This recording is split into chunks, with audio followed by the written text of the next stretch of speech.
Good morning to those of you logging in now. We're just going to give folks a few minutes to get in from the waiting room. So we'll get started in just a minute.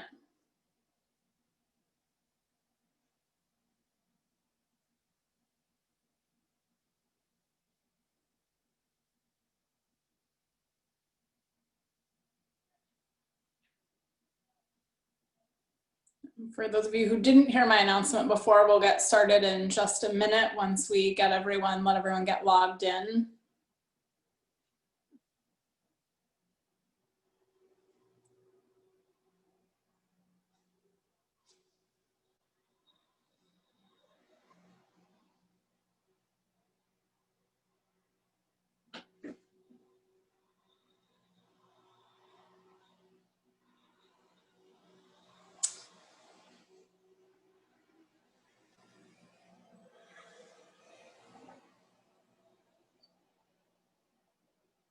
All right, everybody, good morning, happy Tuesday. Thank you for joining us today for another informational webinar about the Maine Economic Recovery Grant Program. Just a few housekeeping items while people are getting logged in still.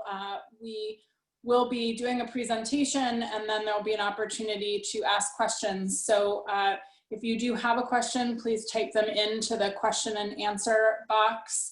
We'll get to as many questions as we can. Last webinar, we had 350 questions.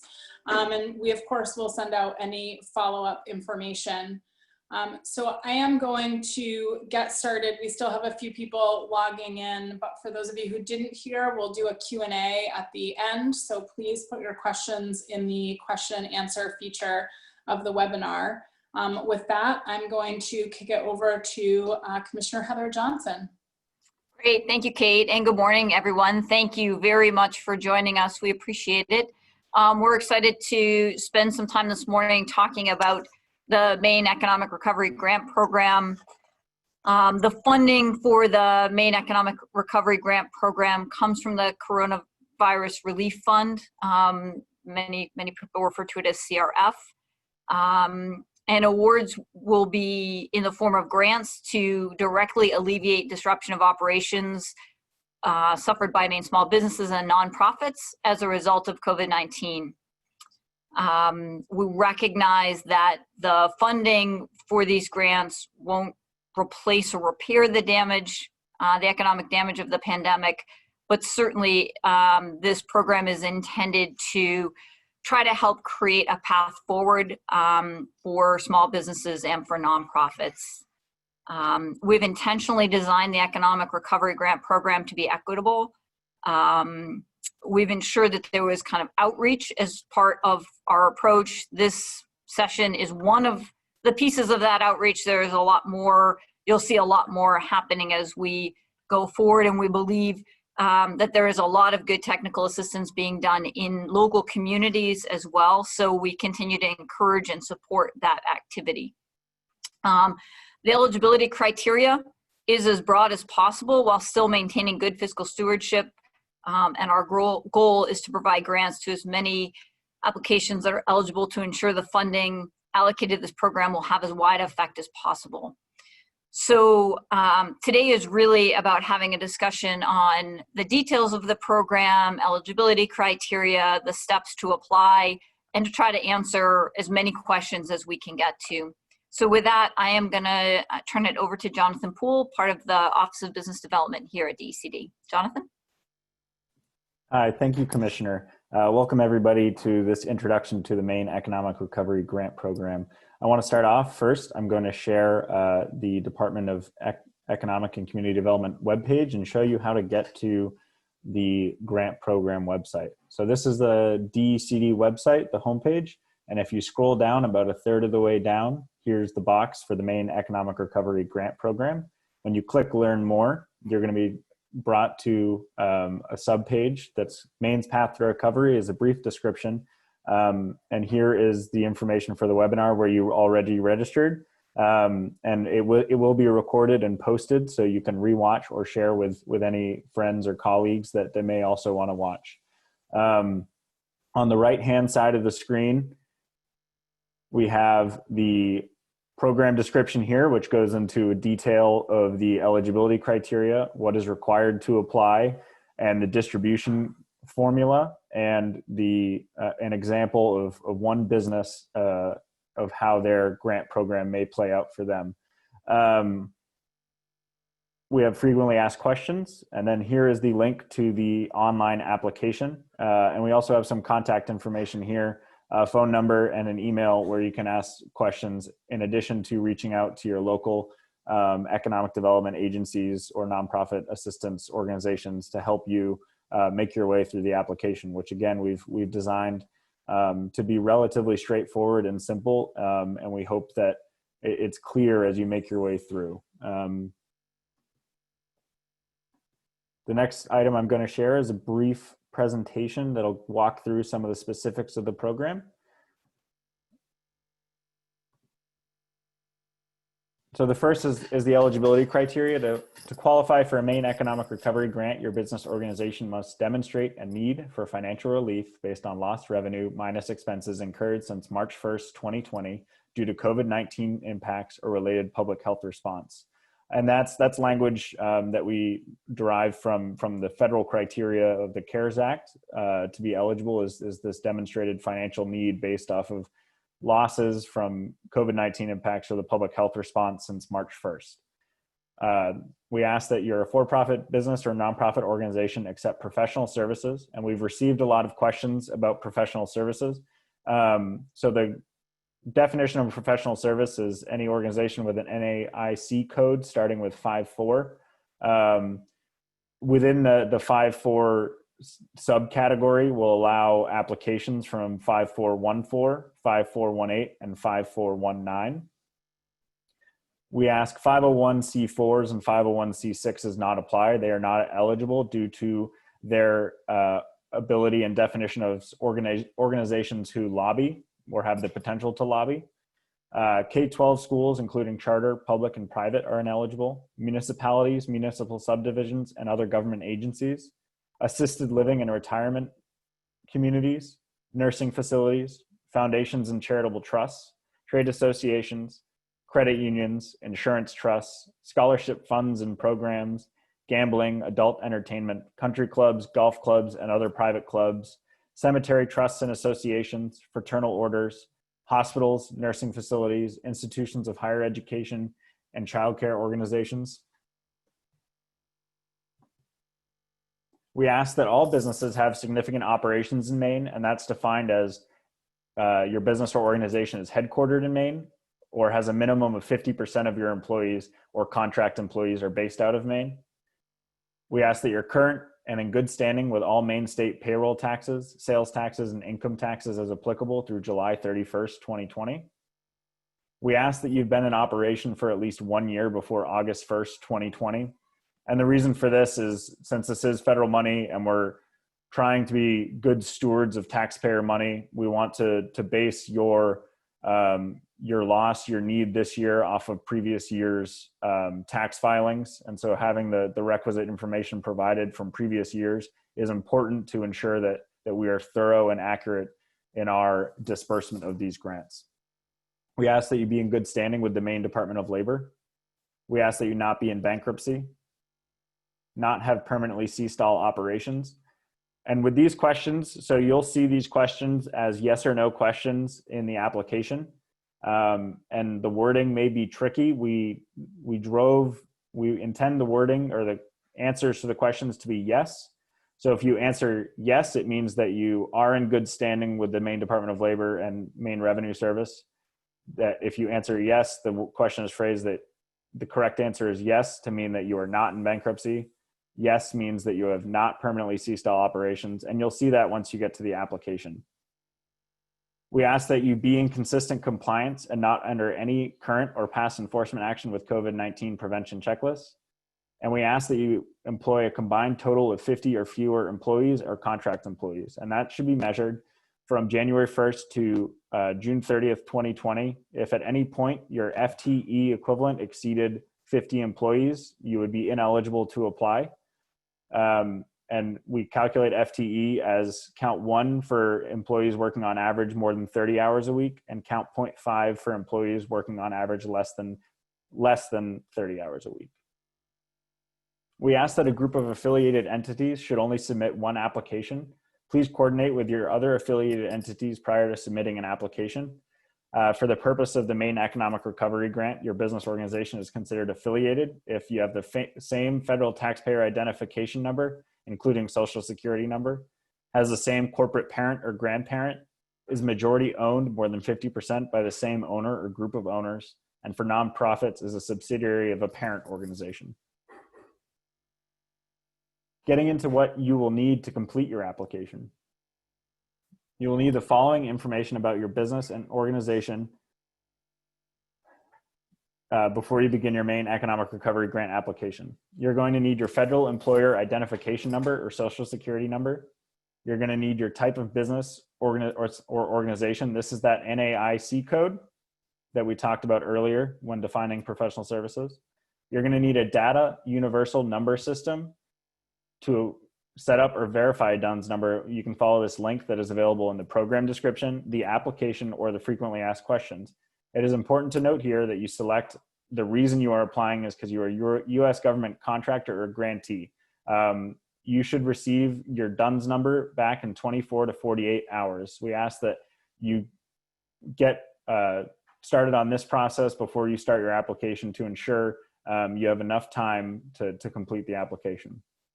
We ask for your principal office address, your doing business as name, applicant address, and other contact information. For businesses, we ask the ownership percentage of each individual owner with greater than or equal to 25% equity. For sole proprietors, we ask for the total amount of unemployment compensation benefits received since March 1st through June 30th, 2020. And we ask of documentation of any other monies awarded through federal grants or loans by the CARES Act. And I want to pause here for a moment to address the Paycheck Protection Program and EIDL loans that many businesses received. Receiving those loans or forgiven loans does not preclude you from being eligible for the Maine Economic Recovery Grant. However, we ask that you account for that money in your normal way as income and expenses as you pay for as you pay payroll and other expenditures. The only number that will play against you in any grant award process is the unexpensed amount that is remaining as of June 30th. So if you still had Paycheck Protection Program or EIDL funds available, that will discount or be held against your loss as available income to cover losses. 2017, 2018, 2019 federal income tax returns, 2017, 2018, and 2019 revenue, expenses, and depreciation as applicable. And we say as applicable because your business obviously didn't have to be open in 2017, just the years that you were open and have available. Your 2020 anticipated revenue and expenses, taking into account the impact of COVID on revenue and expenses. An estimate and justification of the percent of 2020 loss in income directly connected to a disruption in operations due to the COVID-19 pandemic or related public health response. And this is the owner or proprietor's best estimate of how much of your loss as a percent is directly connected to COVID-19 or related public health response. And we also ask that you prepare an electronic W-9 and upload it at the end of the application in the event that your business or organization is selected for a grant. And this is to ease and assist or streamline the disbursement process on the back end.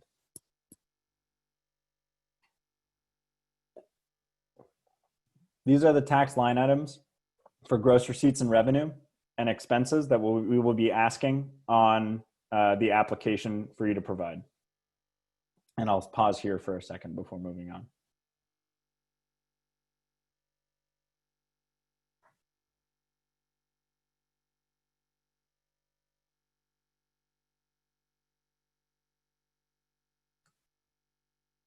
This is the depreciation field that we'll ask for.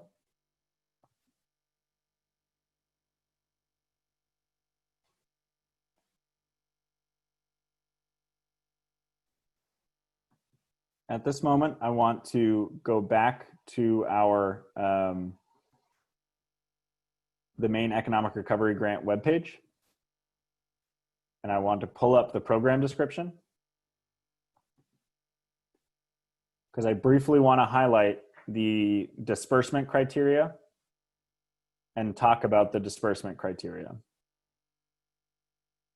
As we designed the program, we went through multiple different disbursement scenarios, and we decided to go with a scenario and equation that would remove all subjectivity from the equation.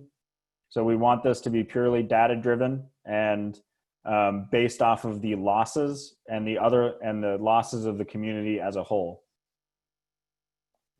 So the Maine Economic Recovery grants will be distributed based on a business's organization's demonstrated January through June 2020 losses due to COVID as a prorated percentage of the total losses due to COVID-19 reported by all qualified applicants for the same period.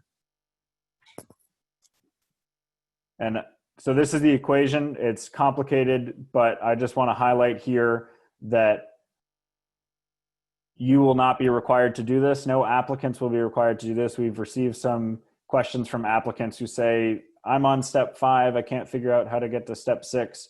It's just important to note that you don't have to do this. This will be done on the back end with the data you provided. And this is where I want to highlight down here. So qualified loss. So we're going to calculate your qualified loss as an anticipated gross loss less any unaccounted for Paycheck Protection Program or all other federal funds received. And for sole proprietors, any unemployment that may be received and unaccounted for in your previous accounting. When we go back, I just want to highlight the frequently asked questions as a great resource to use. We try to be as clear as possible, and we are continuously updating this. And I see now that we need to update it again today, and we will. As we get more questions in, we'll ensure that this is updated. And it has contact information down here for who to contact within DECD, who to contact at the Maine Revenue Service if you have specific questions connected to the Maine Revenue Service portion. And then questions for the Internal Revenue Service if you have questions about your federal taxes. At this moment, I'm going to stop here and pass back to Kate for the next step. Thanks, Jonathan. So we're going to, we've got quite a few questions to get to today. So I'm going to go ahead and get started with that. First question I have is, what should we do if we have two companies that have mutual owners? Do we combine their incomes, etc.?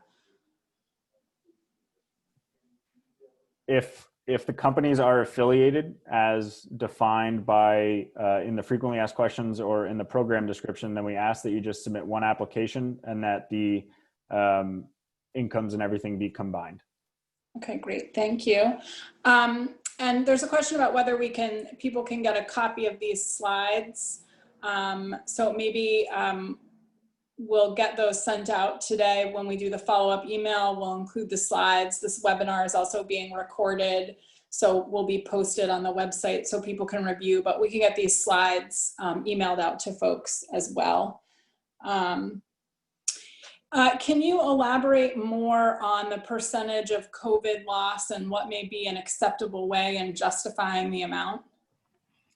Yeah, so we actually, I'll take that one, Jonathan, if it's okay, and you can jump in if there's something to add. You know, what we're doing is asking businesses and nonprofits to make their estimate. There are certainly some logical pieces there. You have business trends. I saw in one of the questions, somebody said their business has been down for the last 3 years. So I think you would take that logical trend that you've been seeing and then look at the additional loss and try to determine what of that is COVID related. So we ask you to make that determination. Wondering about nonprofits who have filed an extension for 2019 tax filing. So we do not have our 2019 990 available at this time. How would we apply? There's an option. As long as you have an extension and you're still considered in good standing and not delinquent, there's an option to type NA for 2019, so long as you provide 2017 and 2018. Now, if 2019 is your first tax year and you have not yet filed your 2019 return, then we have nothing to compare your performance this year to. So by fault of kind of process of elimination, you'd most likely not receive any grant because we just have nothing to compare this performance to last year. Okay. We have no employees. We are a totally volunteer-run nonprofit. Do we still qualify for the grant program? Yes, so long as you meet the other eligibility criteria, and you're based out of Maine. So in that case, if you're based out of Maine, in the application, it's going to ask you for what percentage of your employees are based out of Maine. Simply put 100%, so as to not cross a red line there.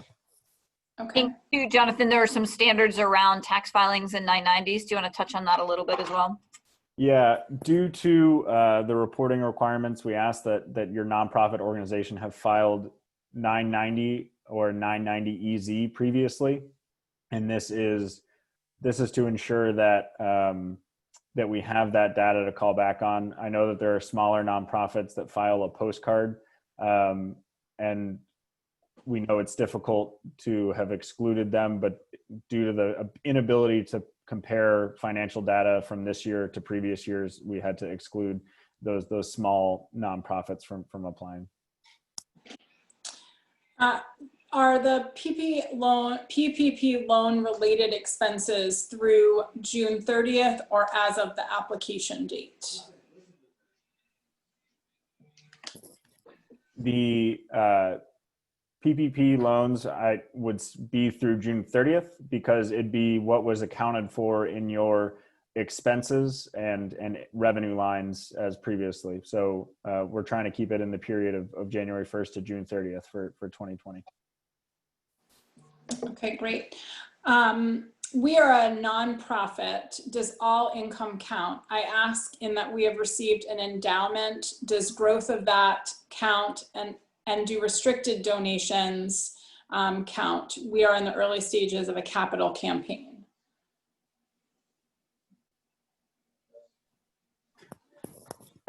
We provide those specific lines off of your Form 990 or 990EZ to call from. So if they would play into those lines, then yes, they would count in your financials. Okay. Can you just go over the application dates, when the portal opened and how long it's open for, just for review one more time, just so people are aware of when they can apply? Yeah, so the portal is currently open. It opened last Friday, and it will stay open until midnight, September 9th. This is not a first come, first served program, and that was an intentional decision to make sure that all businesses and nonprofits had time to prepare their documents and submit the information in kind of in one time. What we saw with some of the first come, first served programs is accuracy, and we wanted to make sure that all businesses had the opportunity to get their materials together. Are there adjustments that need to be made for a seasonal business? No adjustments are necessary for a seasonal business. So for previous years, we're taking an average, a 6-month average of your previous year performance. So taking a whole year and dividing by 2. For 2020, we ask you to report your January through June 30th financials, and it'll play out in the equation to ensure that your loss is reflected and the prorated percentage is awarded to seasonal businesses as other businesses. Great. I got an email question. I know this was one that came up quite a bit in the last webinar around full-time and full-time equivalent employees. So can you just go into that a little bit about what counts and how that works, and how at any point during the year, how that's all factored in? Of course, sorry, I'm pulling up, I'm gonna share my screen again. So in the bottom of the of page 4 of the program description, it says employ a combined total of 50 or fewer contract employees or employees and contract employees throughout 2020. And it says if at any given time within 2020, your business organization exceeded 50 employees and contract employees, then you are not eligible. Count 1 employee or contract employee if they are employed on average at least 30 hours of service per week or 130 hours of service per month, or count 0.5 for each part-time employee who is employed on average less than this. Okay, great. If combining company incomes, do we need to send financials, taxes, revenue losses, et cetera, for both companies?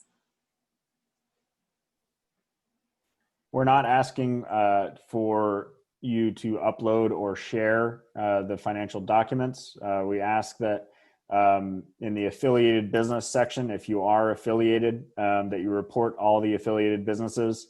And then when you get to the financial section of reporting, it would be a combination. And so we'll note that you are an affiliated business and that your financials are a combination.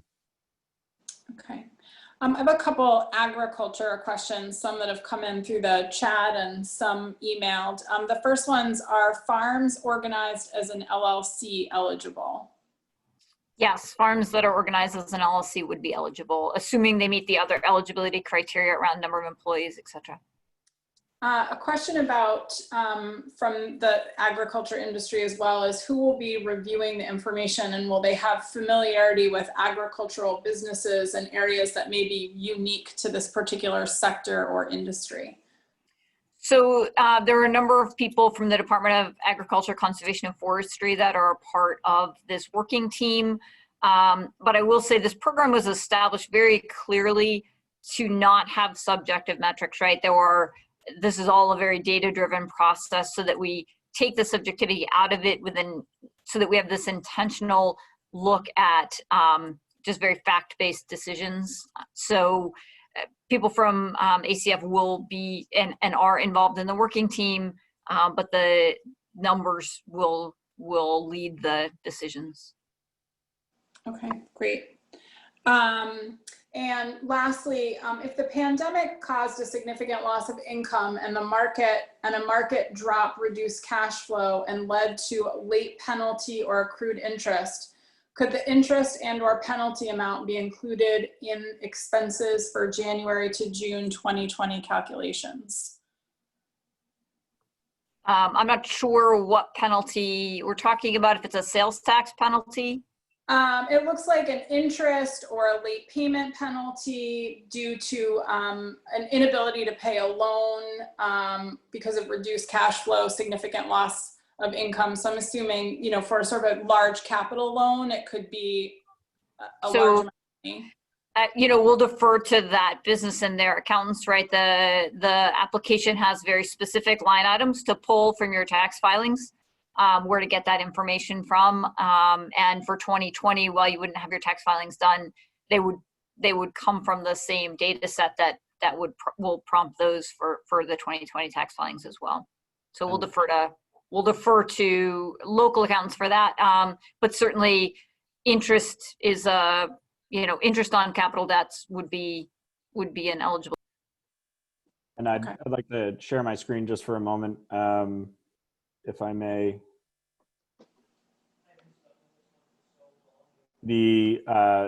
our Department of Administrative and Financial Services highlighted that there are restrictions on what this money can be used for. Examples of allowable expenses are depreciation expenses, entertainment, lobbying, goods and services for personal use, fines, penalties, damages, and other settlements. So that's what the grant money cannot be used for, to help clarify that question. Okay. I have another emailed in question. Can you cover a retail situation where revenue is selling, where you got revenue is selling products? So you have expenses, payroll, and the cost of stock to support the sales. I assume sales tax is ignored. Some of these stock costs haven't been paid for yet, still in accounts payable. How would that work?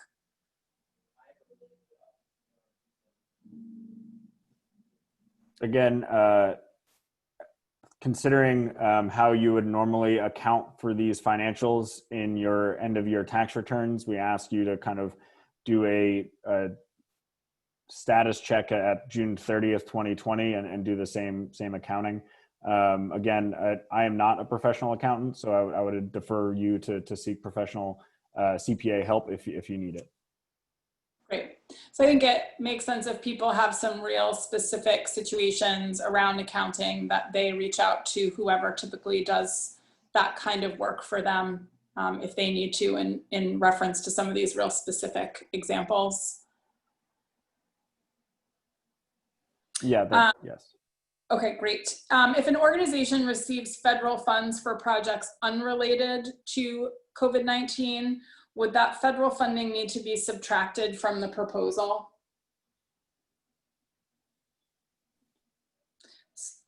If the federal funds are not directly connected to COVID-19 or the related public health response, we don't ask that you report it in the section of federal COVID response monies, but we ask that you account for it in your normal lines of accounting as revenue and or expenses, if that makes sense.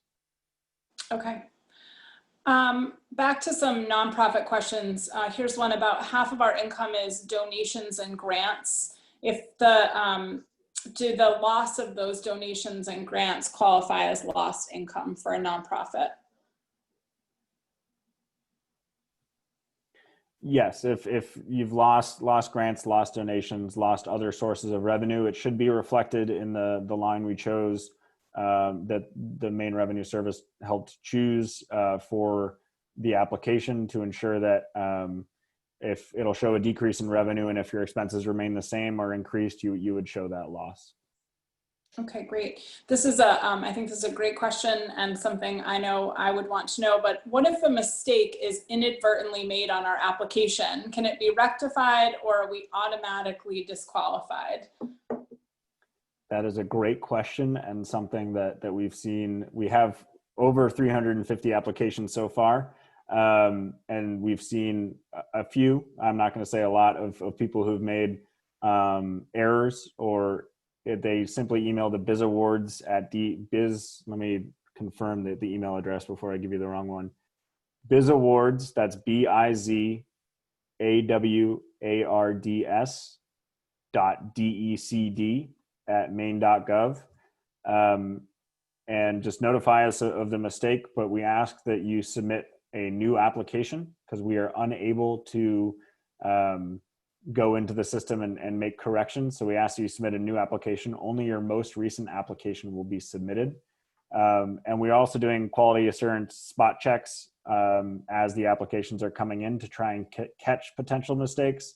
We're not saying that we're going to catch everything, but we may notify you. You may get an email that there's a potential mistake, but there's no guarantee. Okay.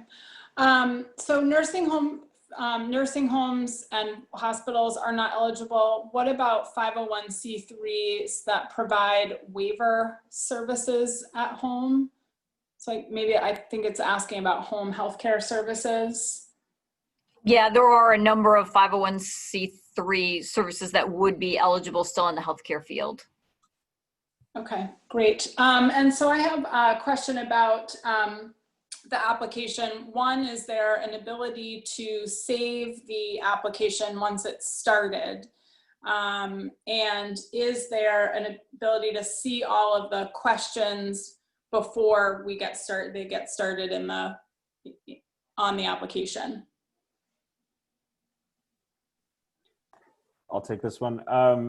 There in the portal, there is no way for you to save. We ask that once you start in the portal, you can go through as many times as you want, and as long as you don't hit submit, but it's not going to save your information. So if it's your final run to submit, we ask you do it in one sitting. I've run through a few times slowly, and it takes, I would say 30 minutes to 30 to 45 minutes to go through diligently to make sure you answer all the questions correctly. And correct me if I believe we can share a PDF version of the application as well. to ensure that you can see all the questions before going into the portal.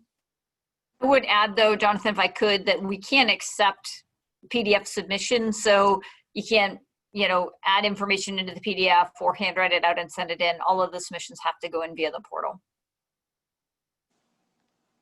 Okay.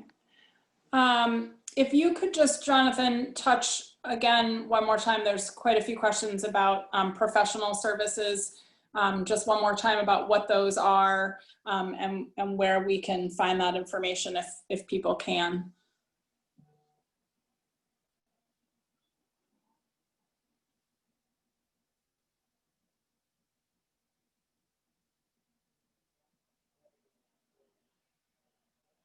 I'm on mute. That's the quote of 2020. I'm on mute, or you're on mute. So professional services are defined as your NAIC code starts with the numbers 54. And the ones we're allowing from the 54 subcategory are the follow-on professional services that start 5414, 5418, and 5419. If your NAIC code does not start with 54, then you would not be defined as a professional service. Okay. Question, I think this may come up a few times. I just got emailed in. Is there taken into consideration the use of the PPP funds for businesses that were not allowed to open until July? So some of those funds maybe couldn't have been used because their business wasn't a sector that was able to be open. So those would be unexpended PPP funds and they would just show up in that line item. Okay. Any expended PPP funds would show up on your expense line. Okay.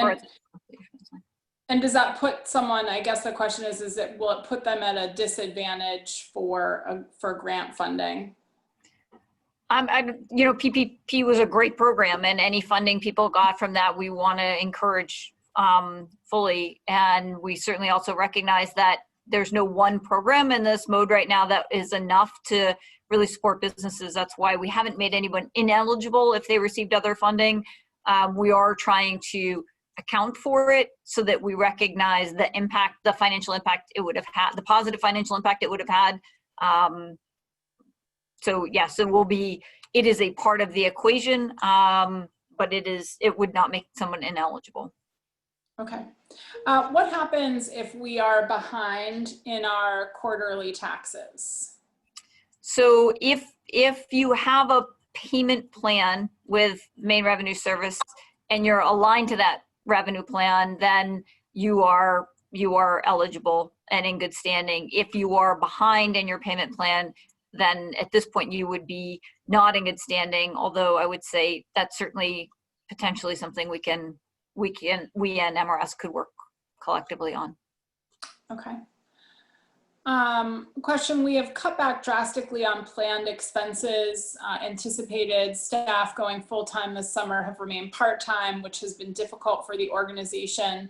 Can expenses be forward-looking in making those positions full-time now?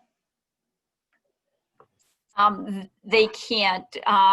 One of the challenges we have is our ability to audit this program and to make sure that we are fiscally responsible with the funds that we have.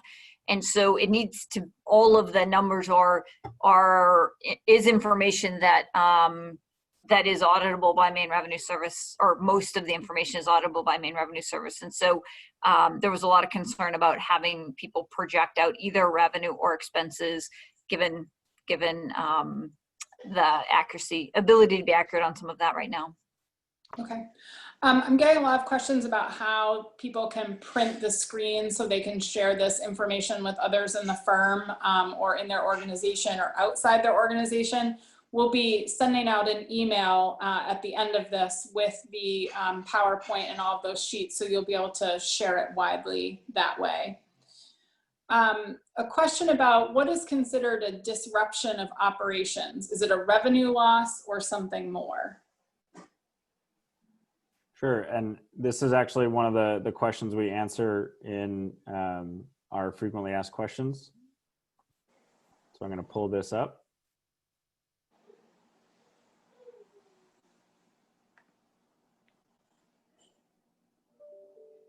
A business interruption is qualified as reduced sales or suspended operations, increased costs related to COVID-19 prevention measures, or disrupted supply network leading to shortage or critical inventory of or materials.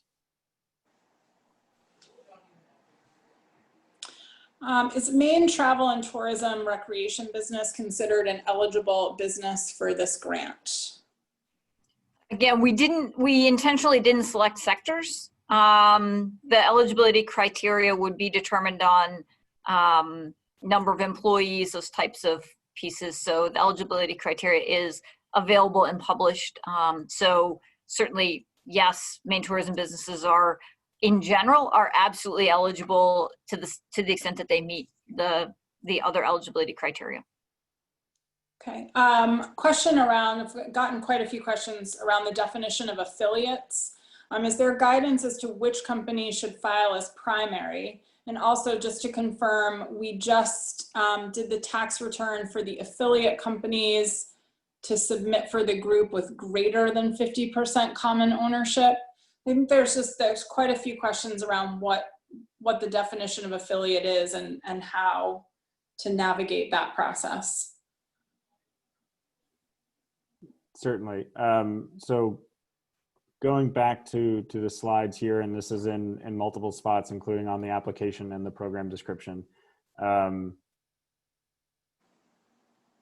definition that we are using of affiliated business and applying these 4 criteria, if your businesses match this, then so if you have the same federal taxpayer identification number, has the same corporate parent or grandparent organization, is majority owned more than 50% by the same owner or group of owners.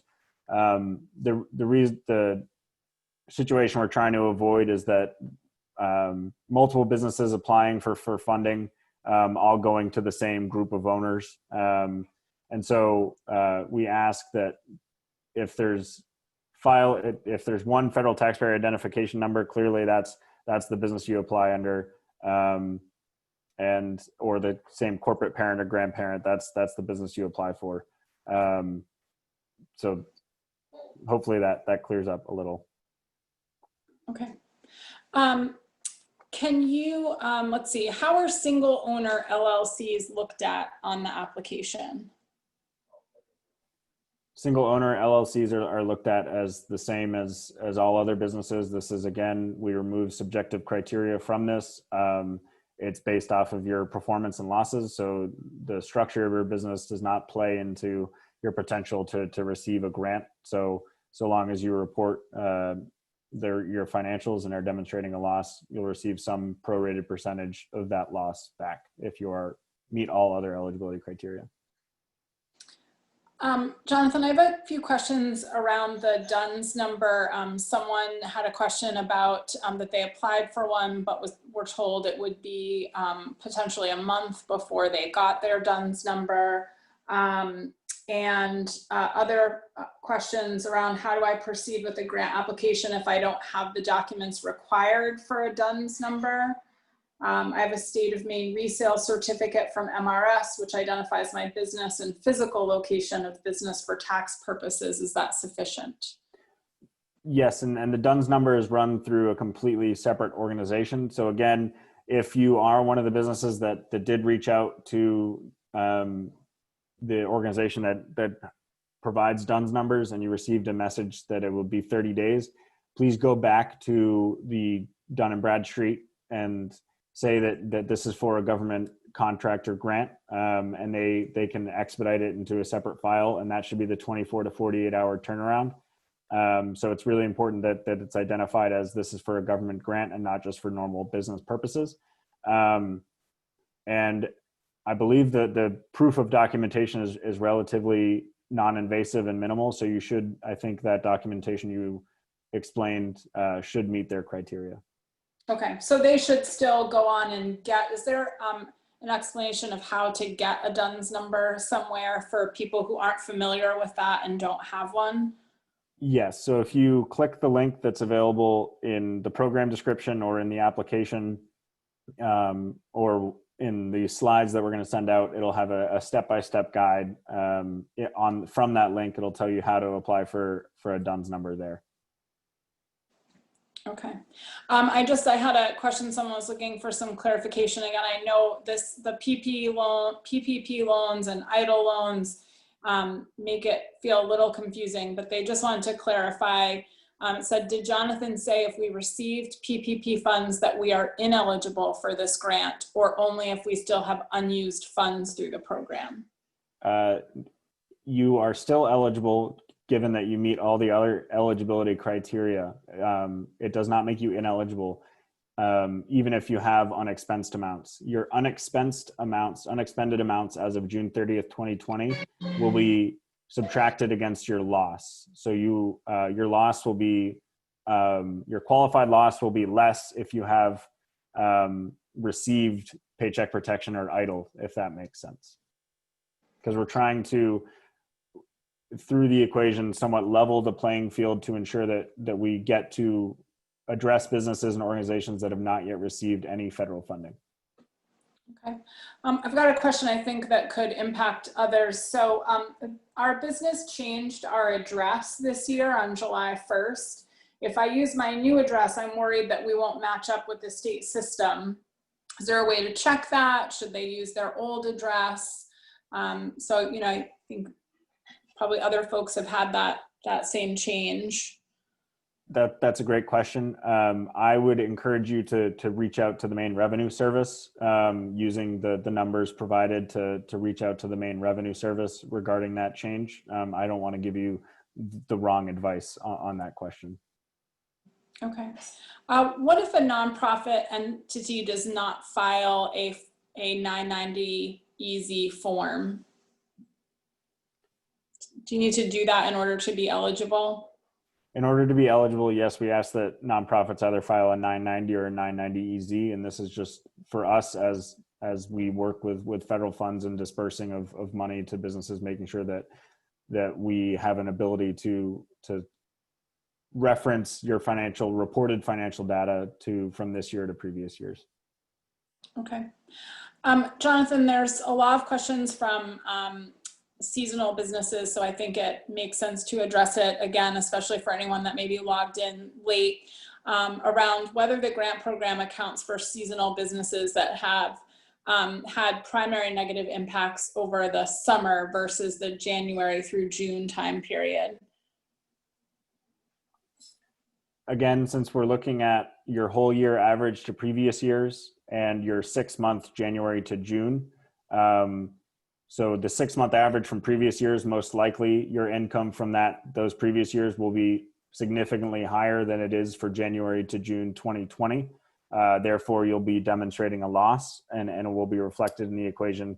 And again, you'll receive some prorated percentage back of that loss, given that you meet all other eligibility criteria and make it through the eligibility determination by the economic development districts and the Maine Revenue Service. Great, thank you. I think it's important.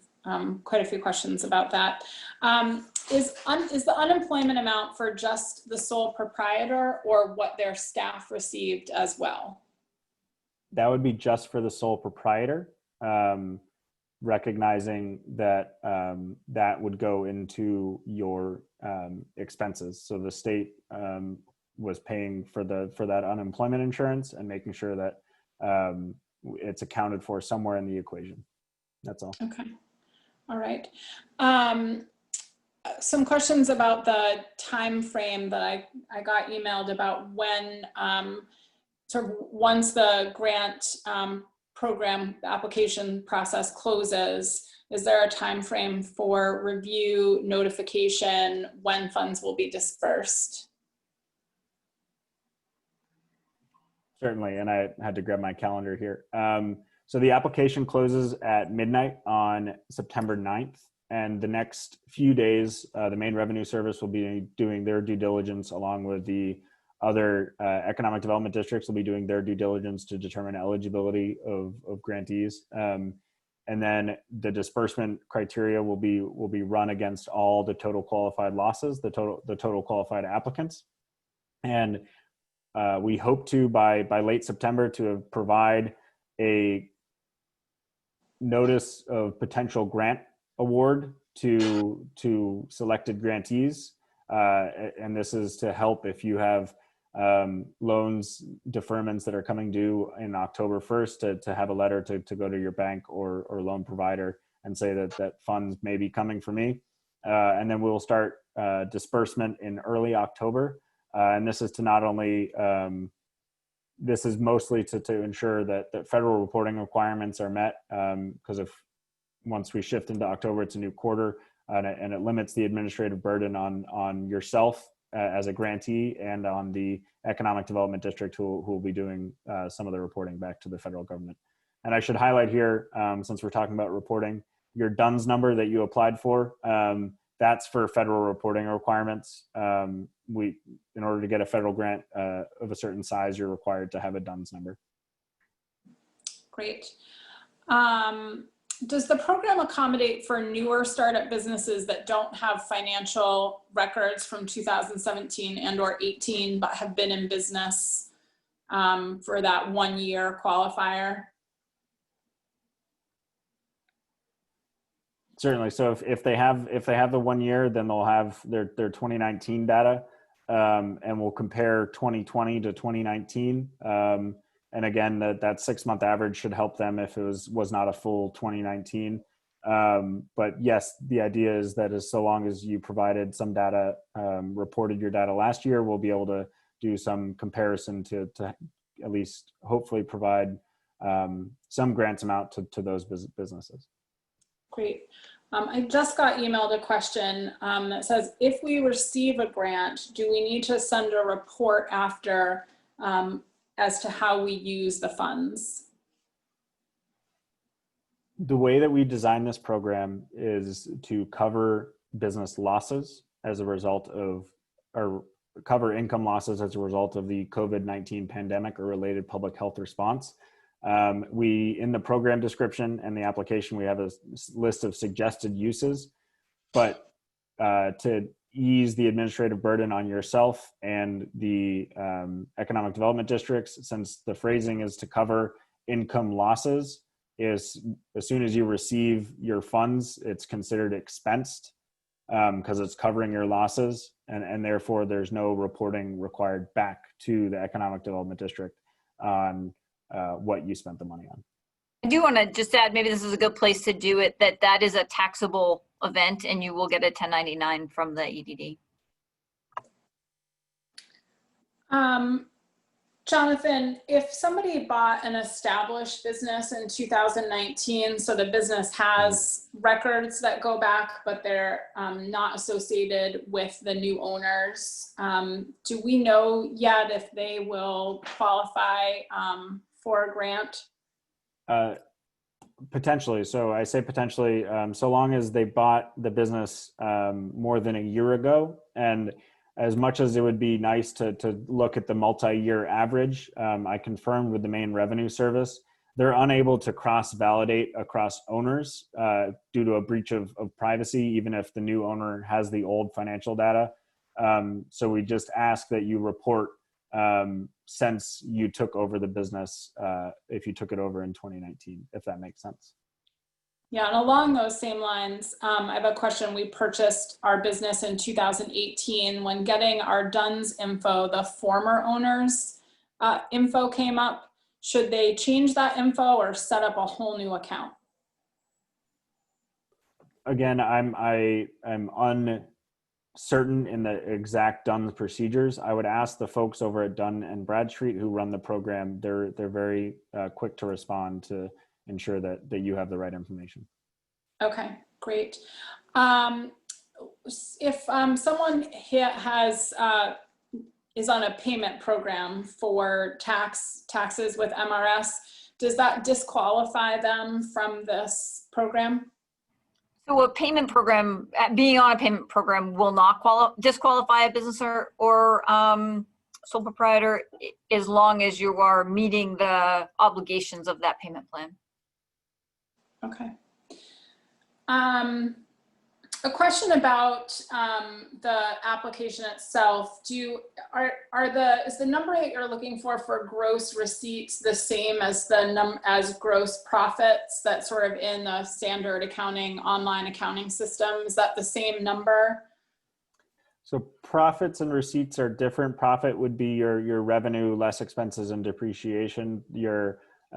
So we're looking for your revenue. So if you are a mostly sales-based business, it would be that gross receipts figure. If you have other money, it's sales and other sources of revenue. We're trying to look at your total income or total revenue for the period of January 1st to June 30th, and then separately looking at your expenses. Okay. It's a really specific question about unemployment benefits, but the question is, we have 2 sole proprietor businesses in our household that are unrelated to each other.